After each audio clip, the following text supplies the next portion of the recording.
Mike, I have a question for you. What is a better nickname for Whitaker? Is it the Reaper or is it Bobby Knuckles? I'm a big fan of Bobby Knuckles. I like Bobby Knuckles too. You know what I mean? The Reaper, Like, I'm like, Bobby Knuckles just sounds like he brings the fight. He's a proper Australian guy. And you know what? I like that a lot. Anyway, he's going to take on the Killa Gorilla, speaking of nicknames, who has increasingly become better as he's become more and more shredded, right? Coming down in the weight classes. And I think, and by the way, we already know Stylebender's back in Cannonier, the challenger, who I will call the challenger in this fight. I think, Whitaker's the favorite, and rightfully so, as the former champion, and who's also coming off a win against Darren Till. We'll go to this.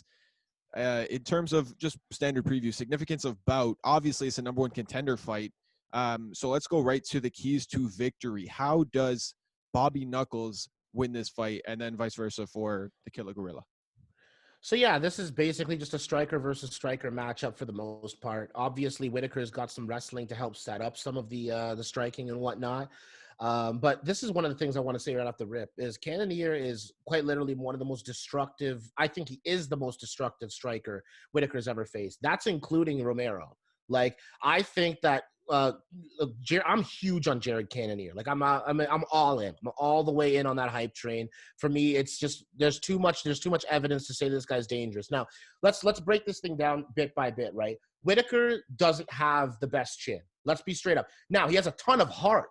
There's a difference. There's chin and there's heart. He has a ton of heart. He's going to try to get back up, but his chin isn't great. Thompson dropped him.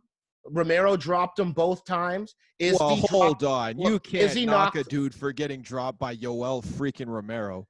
Dude, we're naming Stephen Wonderboy Thompson, Yoel Romero. Izzy knocked him out. Darren Till dropped him before he came back and beat him.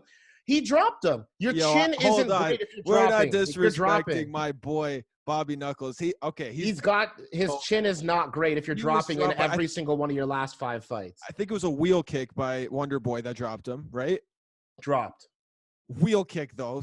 Yoel freaking Romero, and then dropped. I will excuse all of those. And Darren Till dropped.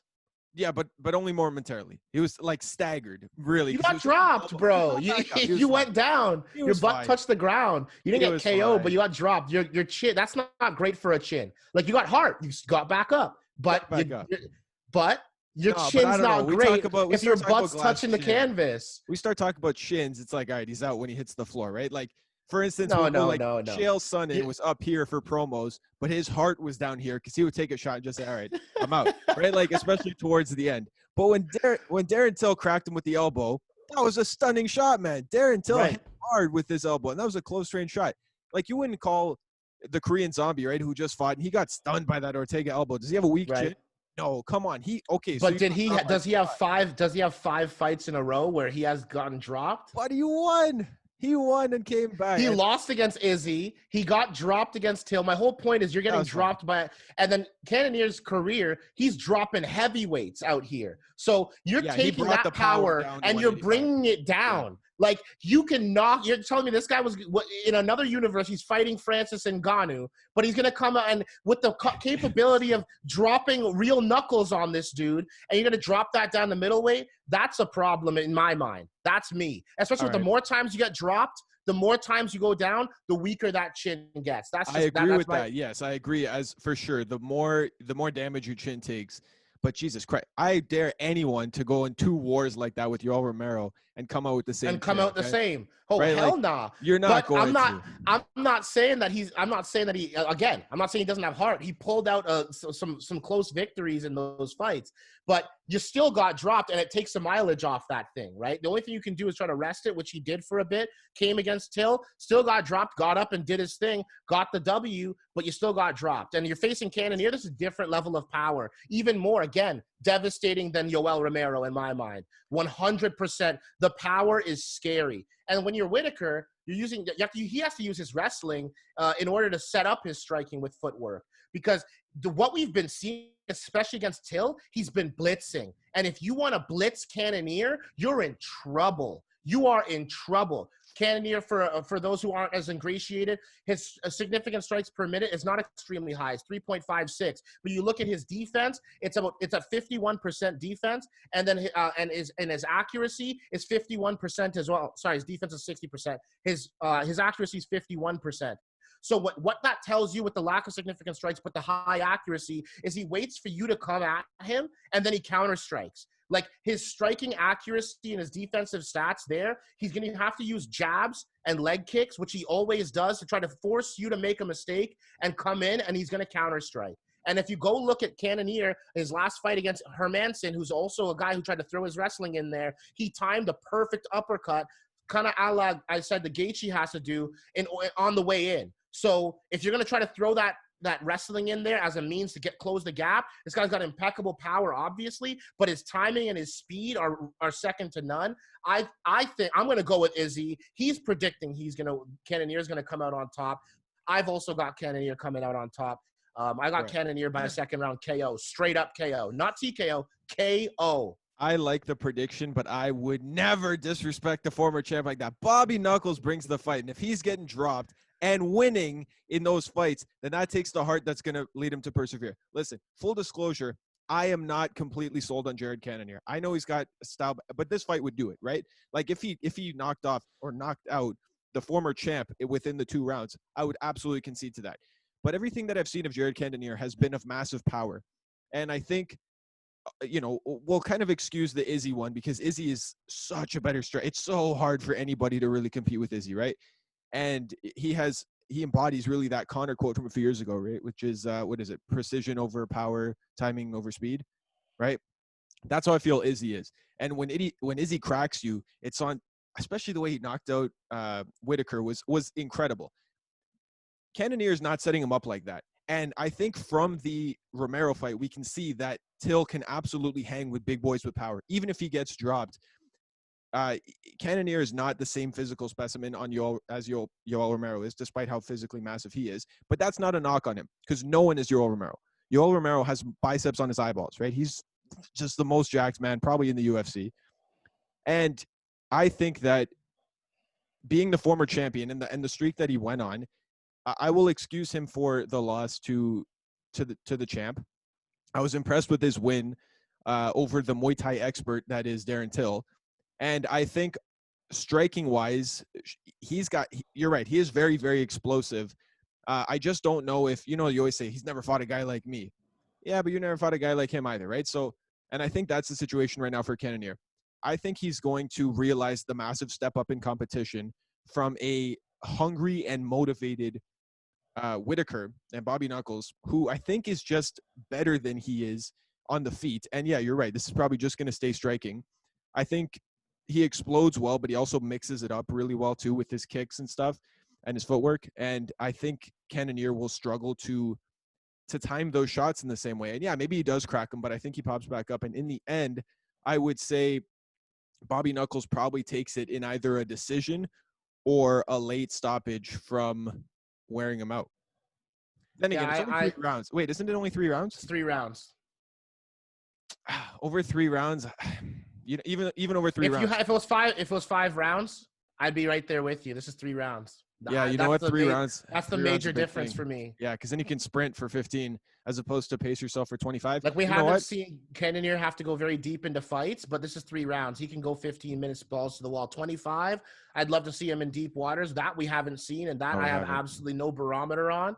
But in 3 rounds, this is I think this is Cannonier's chance to really kind of turn some heads. I've been on his train before this. I don't need to see the Robert Whitaker thing in my mind, but I think this is going to be one of those fights that changes a lot of people's minds. That's just me personally. I hope so. Though. I hope it does, man. I hope I can give him that next level of respect. But at the same time, like he got dropped early on in the Hermanson fight, right? And then he almost got finished and he escaped and he persevered.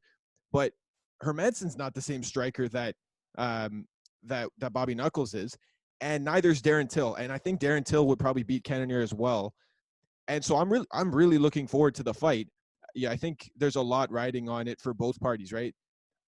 And that being said, I am probably more excited to see a Cannonier Stylebender fight than I am a Whitaker Stylebender rematch because of how convincing it was.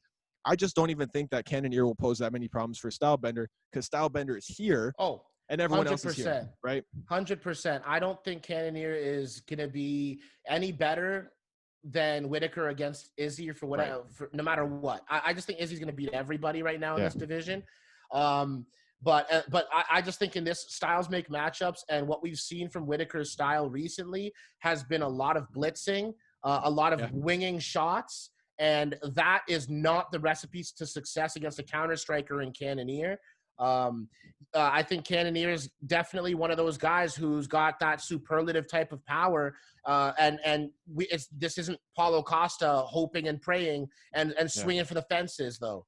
Like this guy throws elite jabs, very powerful ones, and then you have to get inside that jab. And once you come inside that jab, and those leg kicks that Cannonier's also going to throw from the outside, don't forget he's going to throw those leg kicks as well. The jabs and the leg kicks are going to have to lead toward some counter blitzing once Whitaker tries to close that distance and get closer. And I think somebody's going to get rocked. There's going to be a knockdown for sure. Probably I don't know who it's going to be. But if Whitaker goes down, gets dropped once, the power that Cannonier possesses, he's going out. If Izzy's gonna KO Robert Whitaker at this stage, like the Yoel Romero might have taken so much out of the chin of Whitaker moving forward that he's not going to ever be able to absorb those types of strikes again. Like, I think Yoel Romero really put a lot of deterioration on the ability for Whitaker to eat a shot, not necessarily to get up, but to withstand that level of power. Because Izzy doesn't have that power that Cannonier has. No. Cannonier is bringing that heavyweight power down. And I think that if he catches him flush, I think it's going to be a KO flat out, and it might be second round. Like I said, what do you got though? I would say I'm probably going to go in a 3-round. I'll go Whitaker decision. I think he frustrates him with his striking. He's just not going to be there for the power shots. I think he's good enough, like just 30-27, you know what I mean? Like, or even 29-28. Just, I think with his kicks and his movement and the blitzes, I think he'll frustrate Cannonier, especially over 15 minutes where if he can be aware for all that time. You know, don't forget, Whitaker's no slouch, right? Like, even if he can counter too, and if Cannonier's rushing in on a massive power shot, especially one that Whitaker can evade, I would expect him to be able to land a head kick or something to stun him too, right? Right. 100%, but that's just not Cannonier's real style, is to blitz forward. Like, again, like he has one of the especially no crowds. He has one of the lower striking significant strikes thrown in the UFC, like in the average for the division and in the UFC is one of the lower ones. But his accuracy is super high and his defense is super nice, which means this guy's waiting for you to make a mistake where you're overextending. And like I said, the recent Whitaker we've been seeing is blitzing style. Someone's gonna get clipped. If you're blitzing at Cannonier, if he's not on point, he's going to get hit by Whitaker. But if Whitaker overextends and gets clipped and gets frustrated by some jabs, this is going to be damn interesting. This is a real good clash of styles, stylistically, honestly. Yeah, it's going to be explosive, literally. So who do you got? Are you rocking with the former champ, Bobby Knuckles, or are you going to go with, as Stylebender says, the dark horse of the division? Let us know who you got in the comments below. UFC 254 is this weekend, and we couldn't be more excited.